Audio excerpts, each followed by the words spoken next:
ఉదయం సమయం 10 గంటలు. చెక్క కుర్చీలో కూర్చొని మజ్జిగ తాగుతూ ఉంటుంది శారద. అనామికా, అనామికా అని తన కోడలు అనామికాని పిలిచింది. అనామిక శారద దగ్గరికి వచ్చింది. ఏమిటత్తయ్యా పిలిచారు? టైం చూస్తే 10 దాటింది. బయట పెట్టిన వడియాలు తీసుకొచ్చి ఇంట్లో పెట్టు. ఉదయం 7 గంటలకే కదా అత్తయ్య బయట పెట్టాం. అప్పుడే తీసుకొచ్చి ఇంట్లో పెట్టేమని చెబుతున్నారు. అవి ఇంకా బాగా ఎండాలి కదా. బయట ఒకసారి ఎండను చూసి మాట్లాడుకోవాలా? ఎంత తీవ్రంగా ఉందో తెలుసా? ఈ ఎండకి ఆ వడియాలు కూడా అల్లాడిపోతా ఉంటాయి. ఎల్లు, ఆ వడియాలు తీసుకొచ్చి తినడానికి ఏమైనా పెట్టు. అలాగే అత్తయ్య. ఆగవే, అలాగే బయటికి వెళ్ళబాక, గొడుగు తీసుకుని వెళ్ళు. అత్తయ్య, ఇంటి బయటకు కూడా గొడుగు అవసరం అంటారా? ఈ కోడళ్ళున్నారే, అత్తలను అస్సలు అర్థం చేసుకోరు. అత్తల మాటే వినరు. వాళ్ళకిష్టం వచ్చినట్టు నడుస్తా ఉంటారు. మీరేమీ కంగారు పడకండి అత్తయ్య, నాకేమీ కాదు. ఇలా వెళ్ళి వచ్చేస్తాను అని చెప్పి అనామిక ఇంటి బయట మంచంలో పెట్టిన ఒడియాల దగ్గరికొచ్చింది. అంతే, ఎండ బాగా కాస్తుండడంతో అనామిక ఎండవేడిని తట్టుకోలేకపోతుంది. ఎంత వేగంగా అయితే బయటికి వెళ్ళిందో ఒడియాల కోసం, అంతే వేగంగా మళ్లీ ఇంట్లోకొచ్చింది. అది శారద చూసింది. చిన్నగా నవ్వుకొని కోడలతో ఇలా అంటుంది. కోళ్ళ ఎట్టాగుంది ఎండ దెబ్బ? వామ్మో అత్తయ్య, మరీ 10 గంటలకి ఇంత దారుణంగా ఉంటే ఎలా చెప్పండి? ఇక 1 గంటకి 3 గంటలకి ఇంకెలా ఉంటుందో బాబోయ్, ఊహించడమే కష్టంగా ఉంది. పైనుండి వచ్చే ఎండకి తల బాడీ పగిలిపోతుంటే ఏడెక్కిన భూతల్లి తన మీద అడుగుపెట్టిన వాళ్ల కాళ్ళుని ఘోరంగా కాల్చేస్తుందే.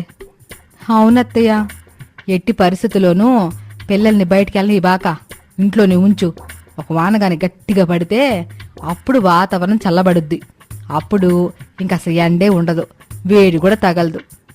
ఎండాకాలంలో ఎక్కడైనా వర్షం పడుతుందా అత్తయ్య? మరీ విడ్డూరం కాకపోతే. ఇందులో విడ్డూరం ఎక్కడుందే కోళ్ళ. ప్రతి ఎండాకాలంలో ఎప్పుడో ఒకప్పుడు ఈదురుగాలుల వర్షం వచ్చి పడుతుంది.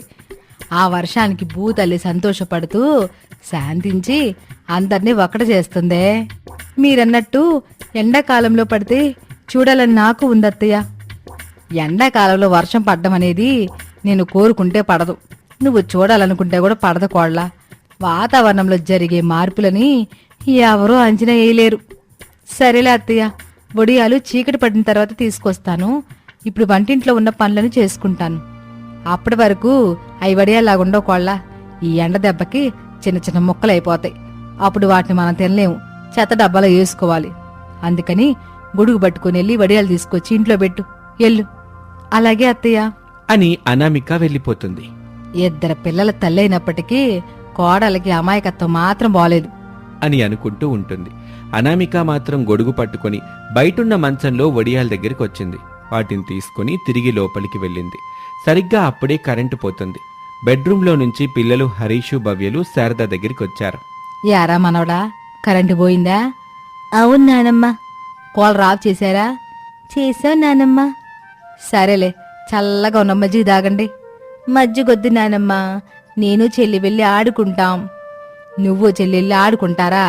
అసలు బయట ఎండని చూసావా? ఆ ఎండకి మీ మమ్మీనే తట్టుకోలేకపోయింది.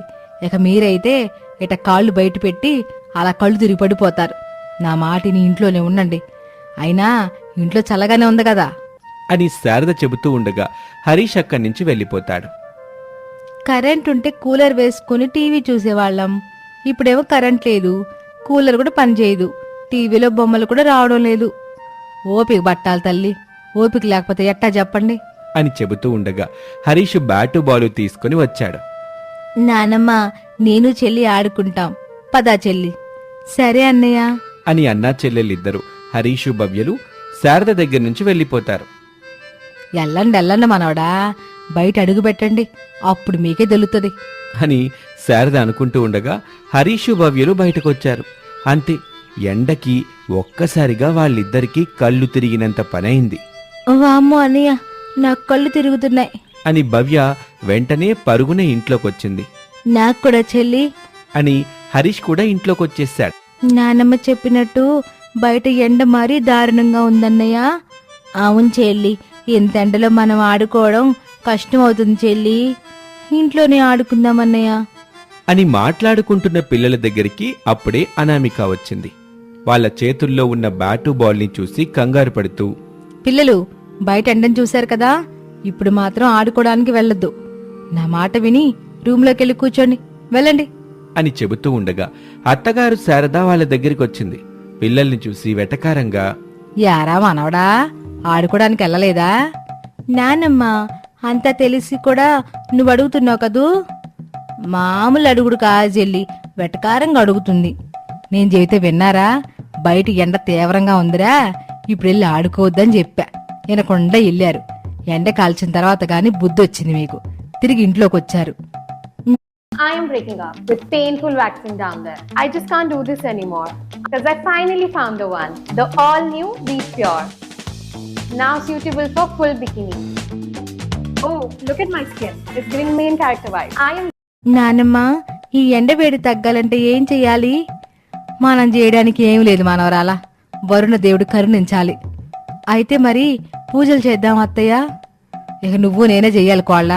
అప్పుడే ఆ వరుణ దేవుడు కరుణిస్తాడు, వర్షాన్ని గురిపిస్తాడు, ఎండని కూడా తగ్గెత్తాడు, వేడిని కాస్త చల్లబరుస్తాడు.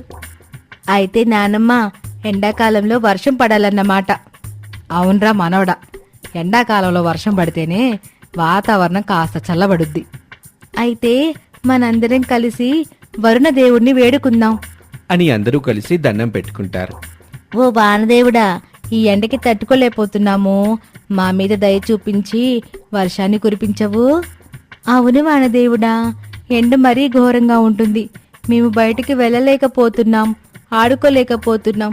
మేము చిన్నపిల్లలం కదా దేవుడా, మా మీద జాలితో వర్షాన్ని కురిపించండి. మీకు మా అమ్మ లడ్డూలు చేసి పెడుతుంది, ఇంకా ఇంకా పళ్ళు కూడా కొనిపిస్తుంది. మా నాన్నమ్మ అయితే పాయసం కూడా మీకు చేసి పెడుతుంది అని పిల్లలు హరీషు భవ్యులు వేడుకుంటుంటే శారదా అనామికలకైతే నవ్వొస్తుంది. కాని పైకి నవ్వలేక పిల్లల్ని అలా చూస్తూ ఉంటారు. పిల్లలు వాళ్ళను చూసి, నానమ్మ, ఎండ మాకే కా. అవును మమ్మీ, నువ్వు నానమ్మ కూడా వేడుకోండి. వరుణ దేవుడికి ఇష్టమైనవి చేసి పెడతామని చెప్పండి. అలాగే తల్లి, ఇప్పుడే వేడుకుంటాను. ఓ వరుణదేవుడా, వర్షాన్ని కురిపించి ఈ ఎండను తగ్గించు తండ్రి. అవును తండ్రి, ఇంతలాగా సూర్యుడు మండుతూ ఉంటే మేము పిల్లలు తట్టుకోలేకపోతున్నాం. వర్షాన్ని కురిపించి నువ్వున్నావని నిరూపించుకో తండ్రి అని శారద వేడుకుంటూ. అంతే, ఉన్నట్టుండి ఆకాశంలో మార్పులు సంభవించాయి. ఎండపోయింది, నల్లని మేఘాలొచ్చాయి, వాతావరణము చల్లబడింది. అది చూసిన హరీషు, భవ్య, శారదా అనామికాలు ఇంట్లో నుంచి వెంటనే బయటకొచ్చారు. గాలి చల్లగా వీస్తుంది. వాళ్లకు ఎంతో సంతోషం అనిపిస్తుంది. నానమ్మ, ఇప్పుడు ఖచ్చితంగా వర్షం పడుద్ది.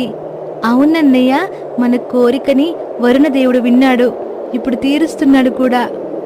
కానీ చెల్లి, మనం ఎండాకాలంలో వర్షం పడాలని కోరుకున్నాం కదా అని హరీష్ అనగానే ఎండా వర్షం రెండూ ఒకేసారి వచ్చాయి. అది చూడగానే పిల్లలకు చాలా సంతోషం అనిపించింది.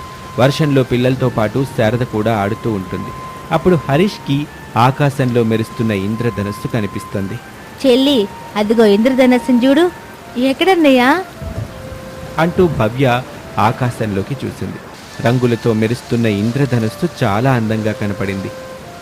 వావ్ అన్నయ్య, రెయిన్బో, అది చాలా అందంగా ఉంది కదూ. అవును చెల్లి, రెయిన్బో నీ అంత అందంగా ఉంది. థ్యాంక్స్ అన్నయ్య అని వాళ్ళిద్దరూ మాట్లాడుకుంటూ ఆడుకుంటూ ఉంటారు. శారదా అనామిక కూడా ఆకాశంలోని ఇంద్రధనుస్సును చూశారు. అత్తాకోడలికి కూడా చాలా సంతోషం వేసింది. నిజంగా చాలా బాగుంది కదా అత్తయ్య. అవును కోళ్ళ, నేనింకా ఈ వర్షాన్ని నమ్మలేకపోతున్నాను.